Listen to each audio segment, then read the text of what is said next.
ಶ್ರೀ ಗುರು ಬಸವಲಿಂಗಾಯ ನಮಃ. ಸುಖವೊಂದು ಕೋಟಿ ಬಂದಲ್ಲಿ ಬಸವಣ್ಣನ ನೆನೆಯುವುದು,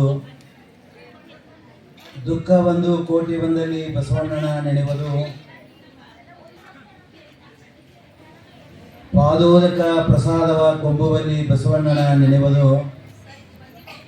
ಬಸವಣ್ಣ ಬಸವಣ್ಣ ಬಸವಣ್ಣ ಎಂದು ನೆನೆಯದಲ್ಲದೆ ನನಗೆ ಭಕ್ತಿವಿಲ್ಲ ಕಾಣ ಕಲಿದೇವರ ದೇವ. ಮಹಾಮಾನವತವಾದಿ ಧರ್ಮಗುರು ಬಸವಣ್ಣವರನ್ನು ನನ್ನ ಹೃದಯ ಮಂದಿರದಲ್ಲಿ ಸ್ಮರಿಸಿಕೊಂಡು ಸಮಾರಂಭದ ದಿವ್ಯ ಈಗಾಗಲೇ ಸಮಯ ಭಾಳ ಆಗಿದೆ, 2 ಗಂಟೆಗೆ ಅದ. 2 ಗಂಟೆ ಆದರೂ ಕೂಡ ತಾವೆಲ್ಲರೂ ಅತ್ಯಂತ ಪ್ರೀತಿ ಮತ್ತು ಶಾಂತಿಯಿಂದ ಕುಳಿತುಕೊಂಡು ಕೊನೆಯದಾಗಿ ಪರಮ ಪೂಜ್ಯ ನಾಡೋಜ ಡಾಕ್ಟರ್ ನಮ್ಮ ಬಸವಲಿಂಗ ಪಟ್ಟದೇವರ ಆಶೀರ್ವಚನವನ್ನು ಕೇಳಲೇಬೇಕು. ಇವತ್ತು ನಿಜವಾಗಿ ನನಗೆ ಬಹಳ ಸಂತೋಷ ಆಗ್ತದೆ. ಇವತ್ತು ನಮ್ಮ ಕರ್ನಾಟಕದಲ್ಲಿ ನೀವೆಲ್ಲರೂ ಸಿರಿಸಂಗಿ ಲಿಂಗರಾಜ ಅವರ ಹೆಸರು ಕೇಳಿರಿ, ಆಮೇಲೆ ಅರಟಾಳ ರುದ್ರೇಗೌಡರ ಹೆಸರು ನೀವೆಲ್ಲರೂ ಕೇಳಿರಿ. ಅದರ ಜೊತೆಯಲ್ಲಿ ನಮ್ಮ ಸೋಲಾಪುರದವರೇ ಆಗಿರ್ತಕ್ಕಂಥ ವಾರದ ಮಲ್ಲಪ್ಪನವರು ಹೆಸರು ಕೇಳಿ. ಆದರೆ ಇವತ್ತು ನಿಮ್ಮೆಲ್ಲರಿಗೂ ಕೇಳಿ ಬರ್ತಕ್ಕಂಥ ಹೆಸರು ಮಾಗನೂರು ಬಸಪ್ಪನವರು. ಇಡೀ ಕರ್ನಾಟಕದಲ್ಲಿ ವ್ಯಾಪಾರಕ್ಕೆ ಒತ್ತನ್ನು ಕೊಟ್ಟು ದಾವಣಗೆರೆಯನ್ನು ಪ್ರಸಿದ್ಧಿ ಮಾಡಿರ್ತಕ್ಕಂಥ ಒಬ್ಬ ಶರಣ ಯಾರಿದ್ರೆ ಅವರೇ ನಮ್ಮ ಮಾಗನೂರು ಬಸಪ್ಪನವರು.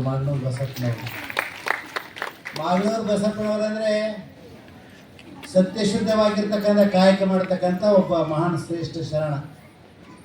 ಇಲ್ಲಿ ಭಾಳ ಸಂತೋಷ ಆಗ್ತಕ್ಕಂಥ ಮಾತು ಏನಂದರೆ, ಇಲ್ಲಿ 3 ನದಿಗಳ ಸಂಗಮ ಆಗಿದೆ. ಆ 3 ನದಿಗಳ ಸಂಗಮ ಅಂದರೆ ಯಾವುದಂದರೆ, ನಮ್ಮ ಬೀದರ್ ಜಿಲ್ಲೆಯ ಜಿಲ್ಲಾ ಕನ್ನಡ ಸಾಹಿತ್ಯ ಪರಿಷತ್ 1, ಆಮೇಲೆ ದಾವಣಗೆರೆಯಲ್ಲಿರ್ತಕ್ಕಂಥ ನಮ್ಮ ಜಿಲ್ಲಾ ಕನ್ನಡ ಸಾಹಿತ್ಯ ಪರಿಷತ್ 2, ಆಮೇಲೆ ಶ್ರೀ ಮಾಗನೂರು ಬಸಪ್ಪ ಪ್ರತಿಷ್ಠಾನ ಅಂತಕ್ಕಂಥ 3 ನದಿಗಳ ಸಂಗಮ. ಏನು ತ್ರಿವೇಣಿ ಸಂಗಮ ಅಂತ ನೀವೆಲ್ಲರೂ ಕೇಳ್ತಿರಲ್ಲ, ಇವತ್ತು ತ್ರಿವೇಣಿ ಸಂಗಮ ಎಲ್ಲಾದರೂ ಆಗಿದರೆ ಅದು ನಮ್ಮ ಬೀದರಿನ ಡಾಕ್ಟರ್ ಚನ್ನಬಸವ ಪಟ್ಟದೇವರ ರಂಗ ಮಂದಿರದಲ್ಲಿ ಆಗಿದೆ ನೋಡ್ರಿ ಇವತ್ತು. ಅದ್ರ ಜೊತೆಗೆ ಭಾಳ ಸಂತೋಷ ಆಗ್ತಕ್ಕಂಥ ಮಾತು ಏನಂದರೆ, ನಮ್ಮ ಡಾಕ್ಟರ್ ಬಸವಲಿಂಗ ಪಟ್ಟದೇವರು ಅವ್ರ ಬಗ್ಗೆ 1-2 ಮಾತುಗಳು ಹೇಳಲೇಬೇಕು. ಅತ್ಯಂತ ಕೇಳಿದ ಬಡತನದಲ್ಲಿ ಬೆಳೆದು ಬಂದವರು. ಇಲ್ಲಿ ಮಾಗನೂರು ಬಸಪ್ಪನವರು ಕೂಡ ಅತ್ಯಂತ ಬಡತನದಲ್ಲಿ ಬೆಳೆದು ಬಂದವರು. ಅದ್ರ ಜೊತೆಯಲ್ಲಿ ನಮ್ಮ ಬಾಲ್ಕಿ ಮಠ ಅಂದರೆ ನೀವು ಯಾರನ್ನೂ ತಪ್ಪು ತಿಳ್ಕೊಬೇಡ್ರಿ. ನಾನು 1982ನೇ ಇಸ್ವಿಯಲ್ಲಿ ಈ ಬೀದರ್ ಜಿಲ್ಲೆಗೆ ಬಂದಾಗ ಡಾಕ್ಟರ್ ಚನ್ನಬಸವ ಪಟ್ಟದೇವರು ಭಾಳ ಪ್ರಖ್ಯಾತವಾಗಿರ್ತಕ್ಕಂಥ ಪೂಜ್ಯರವರು, ಸಂತರು.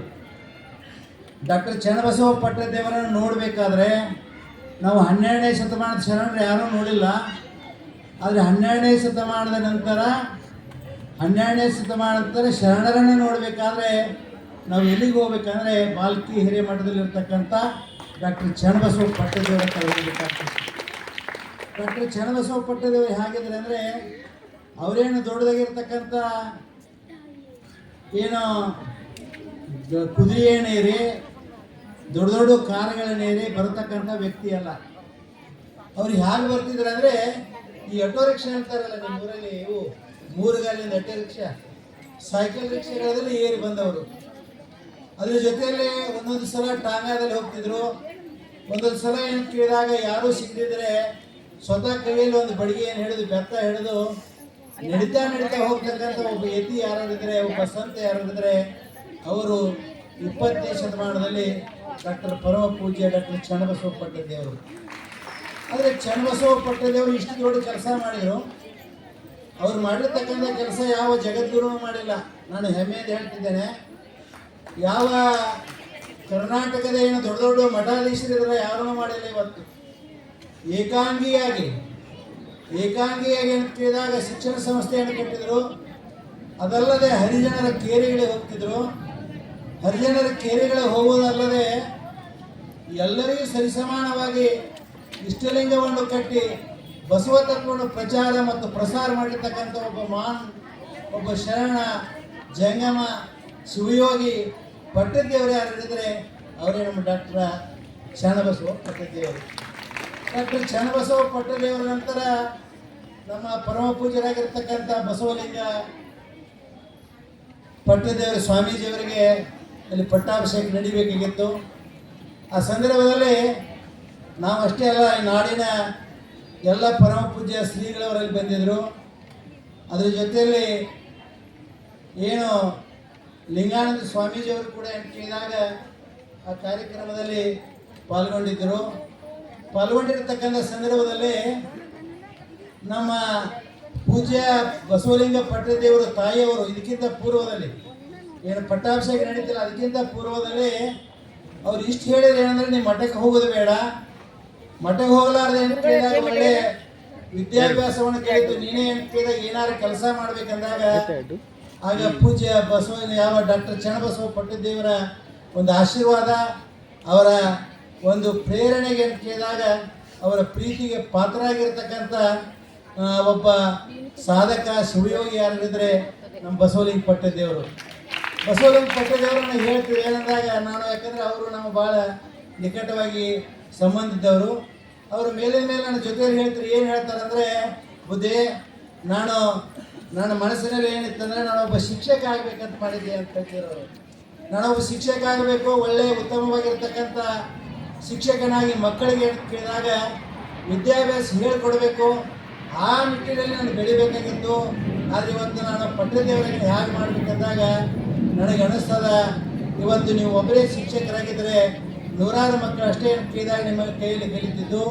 ಇವತ್ತು ನೀವು ಕೇವಲ ಅಂತೇಳಿ ಕಲ್ಯಾಣ ಕರ್ನಾಟಕದ ಶಿಕ್ಷಕರಾಗಿಲ್ಲ, ಇಡೀ ಕರ್ನಾಟಕದ ಶಿಕ್ಷಕರಾಗಿ, ಬಸವ ತತ್ವದ ಶಿಕ್ಷಕರಾಗಿ, ಒಬ್ಬ ಶಿಕ್ಷಕರಲ್ಲ, ಇವತ್ತು 1500 ಮಂದಿ ಶಿಕ್ಷಕರಿಗೆ ಆಶ್ರಯದಾತಾಗಿದ್ದಾರೆ. 20,000 ಮಕ್ಕಳಿಗೆ ಕೇಳಿದಾಗ ಇವತ್ತು ಅನುವು ಮಾಡಿಕೊಟ್ಟಿರ್ತಕ್ಕಂಥ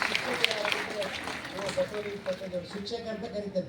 ಶಿಕ್ಷಕ ಅಂದರೆ ಸಾಮಾನ್ಯವಾಗಿರ್ತಕ್ಕಂಥ ವ್ಯಕ್ತಿ ಅಲ್ಲ, ಗುರುವಿನಕ್ಕಿಂತಲೂ ಬಹಳ ದೊಡ್ಡ ಪಾತ್ರ ಇರ್ತಾರೆ ಶಿಕ್ಷಕನಲ್ಲಿ.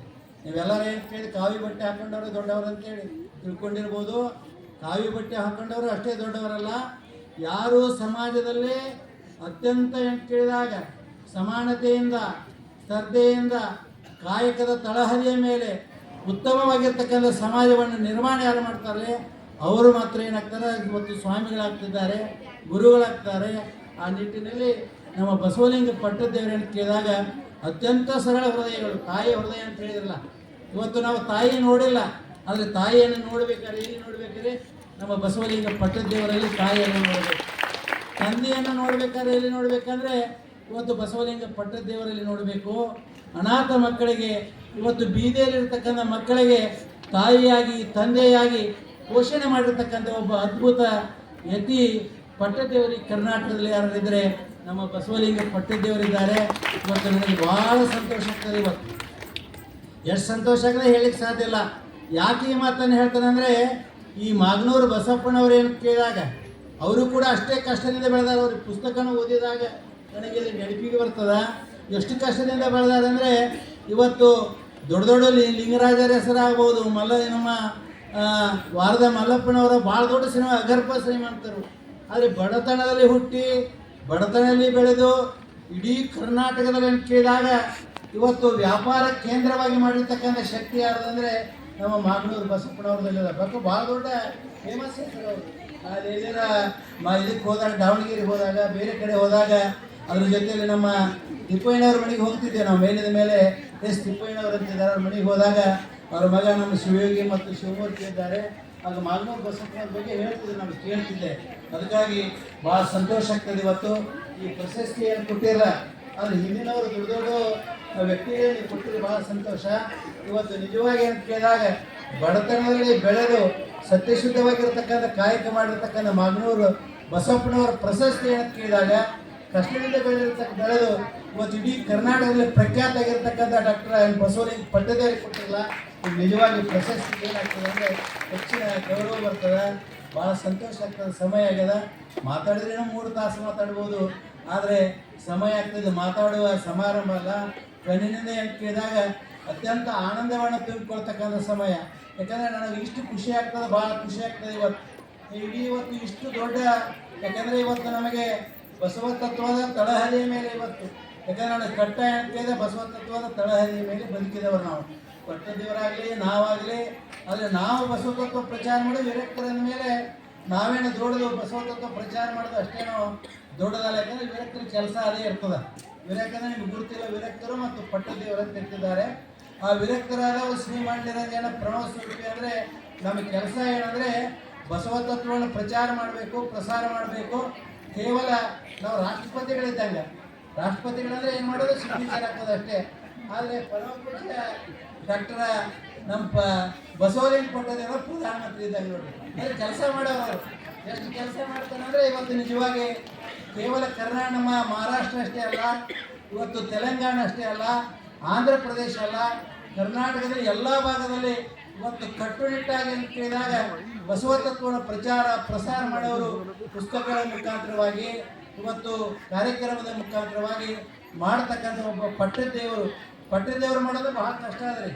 ಬಸವ ತತ್ವ ಹೇಳೋದಂದ್ರೆ ಕಷ್ಟ ಅದ, ಪ್ರಚಾರ ಮಾಡೋದ್ರೆ ಕಷ್ಟ ಅದ. ಆದರೆ ಪಟ್ಟದೇವರಿಗೆ ಲಕ್ಷಗಟ್ಟಲೆ ಅವರಿಗೆ ಇದು ಪರಂಪರೆಯ ಶಿಷ್ಯರಿದ್ದಾರೆ. ಆ ಶಿಷ್ಯರನ್ನು ಹಿಡ್ಕೊಂಡು, ಯಾಕಂದ್ರೆ ಪಟ್ಟದೇವರು ಅದೇ ಕೆಲಸ ಮಾಡ್ತಾರೆ.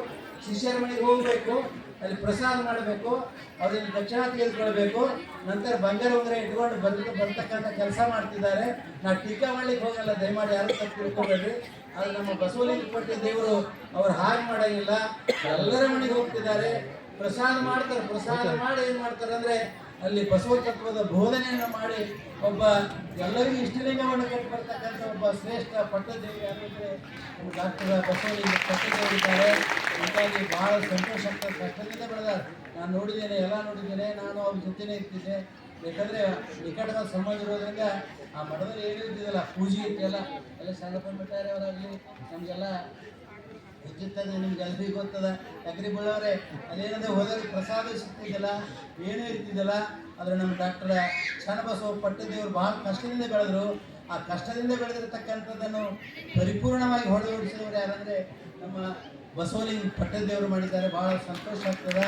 ಅದಕ್ಕಾಗಿ ನನಗೆ ಪ್ರಶಸ್ತಿ ನಮ್ಮ ಡಾಕ್ಟರ್ ನೆನಪಿ ಬಂತು. ನಮ್ಮ ಸುರೇಶ್ ಶೆಟ್ಟಿ ಅವರು ಹೇಳಿದರು, ಅಪ್ಪವರೇ ಅಂತ ಕೇಳಿದಾಗ ನಮ್ಮ ಡಾಕ್ಟರ್ ಬಸವಲಿಂಗ ಪಟ್ಟದೇವರಿಗೆ ಮಾಗನೂರು ಬಸಪ್ಪನವರು ಪ್ರಶಸ್ತಿ ಕೊಟ್ಟಿದ್ದಾರೆ.